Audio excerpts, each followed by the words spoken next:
Hey guys, just finished watching Supergirl Season 2, Episode 7, The Darkest Place.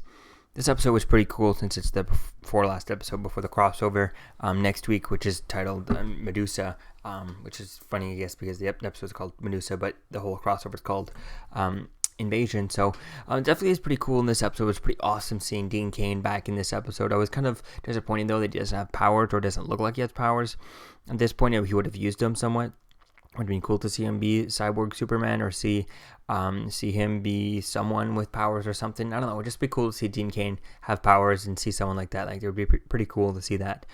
So it was a little disappointed with that, but I was pretty happy to finally see Dean Cain back. And hopefully we get to see him throughout the season, because I'd like to see him, see him and them have a recurring more of a recurring. I'd like to see see. I forget her name there, but from Supergirl, there, the original Supergirl, have her who's playing, the Alex's mother and all that stuff. I've seen them have more roles in this and see them more often throughout this show. So definitely would be cool seeing that. It was also very cool seeing that. But one thing that really bothered me with this episode of Supergirl was just was in Supergirl getting captured and letting and just giving in to turning off her power so that she could. They could steal the blood. Why would she be so stupid in doing that and falling for the trap and all that stuff? It was just really, really silly, and I didn't find it really hard to believe that helmet could hold all that power. When she did it to Red Tornado, he blew up. He was overheating. He was, it's a big explosion that even sent her, knocked her off her feet and stuff. So it was pretty epic. This was just kind of like doing that, and it feel like it happened I feel like it only lasted a tenth of the time that actually how long that scene was dragged out when she was putting all her energy into Red Tornado back in season 1. So it didn't really seem like she put the same amount of effort into that.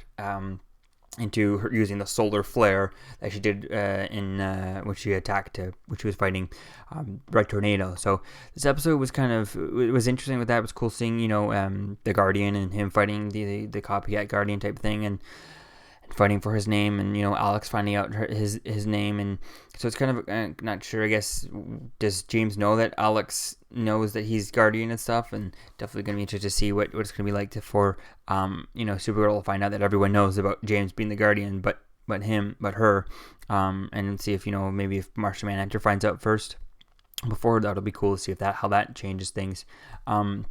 And also, it was cool seeing John Jones finding out that Megan is actually a white Martian, and he's going to be turning into a white Martian. That's going to be cool to see how that goes. I'm not sure if I like the idea of him turning into a white Martian. I just think it'd be cool just to see him, accept that she is a white Martian without him having to turn into a white Martian. So maybe they'll figure out how to reverse it or something like that. He'll get really mad and he'll figure out how to reverse it or something. But I'm wondering if at one point, she'll get broken out of prison again, and she'll end up saving him to having to prove it, because I feel like she's almost proved it to him a bit, but maybe she needs to prove herself to John a few more times before he can really accept her and stuff. So definitely need to see how that continues on. But also really happy that we have